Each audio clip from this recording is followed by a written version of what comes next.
Good writing is active and not passive. But what on earth do I mean by that? In English, we talk about writing having one of two voices, the active voice and the passive voice. Right away, that phrase, active writing, just sounds more exciting, more dynamic, more interesting than passive writing. It's writing that's outdoors running a marathon, that's climbing a mountain, or doing deals. While passive writing sounds like it lies around all day on the sofa watching TV, drinking beer and eating last night's pizza. So your writing should almost always be active. Let me explain. In a simple sentence, you have a subject, a verb, and an object. For example, I play tennis. Here, play is the verb, the doing word.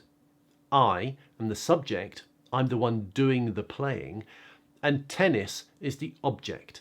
It is the thing that I am playing. When words appear in this order, subject, verb, object, this is an active sentence.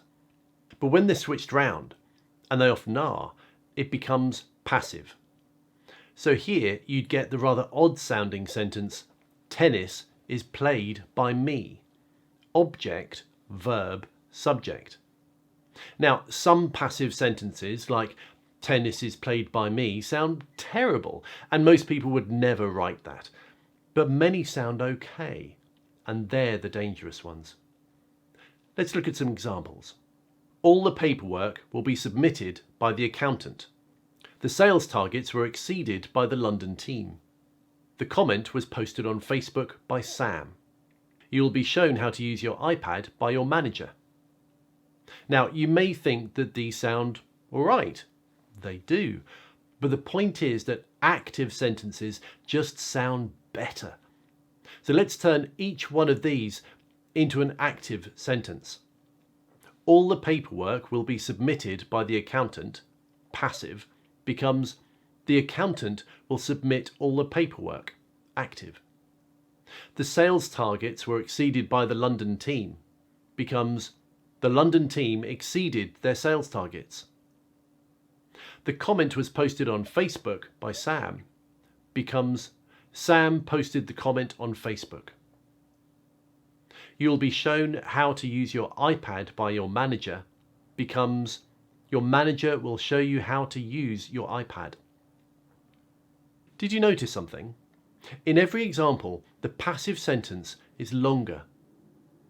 Passive sentences also make you wait until the very end to find out who it was that actually did something. Active sentences, by contrast, are shorter, more lively, easier to read, and easier to understand. Any document written in the passive voice will sound dull, formal, bureaucratic, and distant. The same document written in the active voice will sound more natural, more direct, and more lively. And as a result, it will also sound more trustworthy. As a general rule, always write everything in the active voice. Now, I just said that as a general rule, always write in the active voice. But there will be times when writing a passive sentence is okay, when it can even be the smart thing to do. Avoiding the blame game. A passive sentence is useful when you don't want to point the finger of blame. Sometimes, even if someone has messed up, playing the blame game doesn't help. Think about your objectives. If all you want to do is move on, the passive sentence is your friend. If you say, Tom made a mistake, subject, verb, object, you instantly put the focus on Tom. Tom gets to blame. Tom feels bad. And everybody spends all day talking about Tom and how he's ruined everything for everybody. Not helpful. Instead, you could say, mistakes were made. As in, yes, mistakes were made, but we really need to focus on the job at hand. Here, you have the object first, mistakes, and then the verb, made. And you've left out the subject altogether. Tom may have been let off the hook for the time being, but you've been able to focus your team on what's important. Your words are working towards achieving your objective and not getting in its way. Focus on the receiver.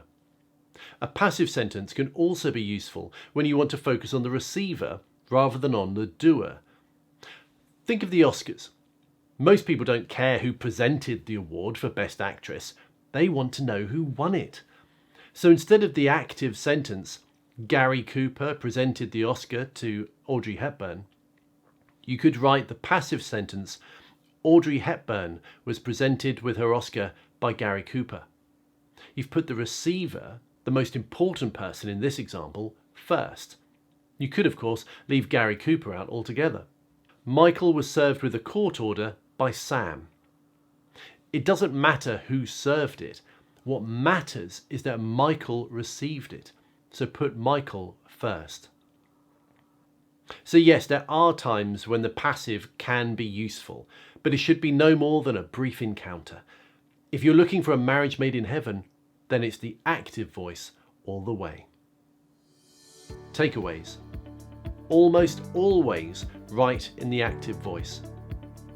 The active voice is subject, verb, object. Active sentences are shorter and more engaging. The passive voice is object, verb, subject.